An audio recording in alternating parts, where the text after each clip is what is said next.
ஹர ஹர சங்கர ஜய ஜய சங்கர ஹர ஹர சங்கர ஜய ஜய சங்கர. அமாவாசை அன்னைக்கு முன்னோர்களை மட்டும் இல்ல, முன்னோர் வழிபாட்டோட சேர்த்து குலதெய்வ வழிபாட்டையும் செய்யலாம். நம்ம கஷ்டங்கள் தீர அமாவாசை அன்னைக்கு நாம் செய்யற பரிகாரங்கள்லாம் கைமேல பலன் கொடுக்கும். ஏன்னா அமாவாசை அன்னைக்கு பிரபஞ்சத்துல பரவி இருக்கிற நேர்மறை ஆற்றலும் பித்ருலோகத்திலிருந்து பூலோகத்துக்கு வர முன்னோர்களோட ஆசீர்வாதமும் குலதெய்வ ஆசீர்வாதமும் ஒன்னா நம்மளோட கஷ்டங்கள் தீரவும் கடன் கரைஞ்சு போகவும் நாம செய்ய வேண்டிய கல்வுப்பு பரிகாரத்தை பத்தி தான் இப்ப பார்க்க போறோம். அமாவாசை அன்னைக்கு ஒரு கைப்பிடி கல்வுப்பை ஒரு மண் அகல் விளக்குலையோ இல்ல ஒரு கண்ணாடி பாத்திரத்திலேயோ போட்டு அதை உங்க வீட்டு வடகிழக்கு மூலையில வச்சுடணும்.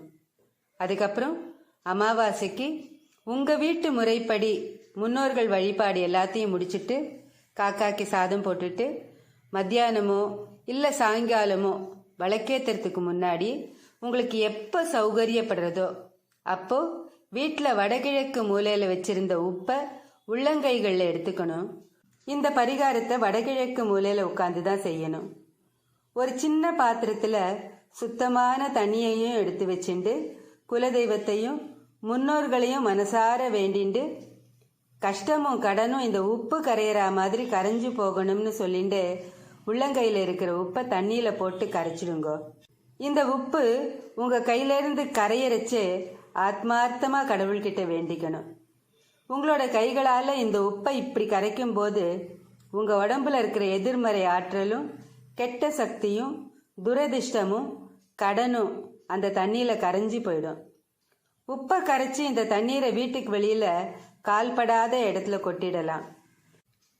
உங்க உடம்புல இருக்கக்கூடிய எதிர்மறை ஆற்றல் அந்த தண்ணியில இருக்குங்கிறதுனால மண்பாங்கான இடத்துல அந்த தண்ணியை ஊத்தினா ரொம்ப நல்லது. இந்த பரிகாரத்தை செஞ்ச உடனேயே உங்களுக்கு ஒரு மன நிறைவு ஏற்படும். கடனை அடைப்பதற்கான வழியும் சீக்கிரமே கிடைக்கும். வீட்டில் இருக்கிற கஷ்டங்கள் எல்லாம் வரக்கூடிய நாட்கள்ல படிப்படியா குறையும்.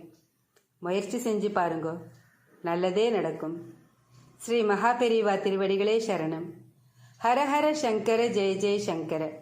காஞ்சி சங்கர காமகோட்டி சங்கர.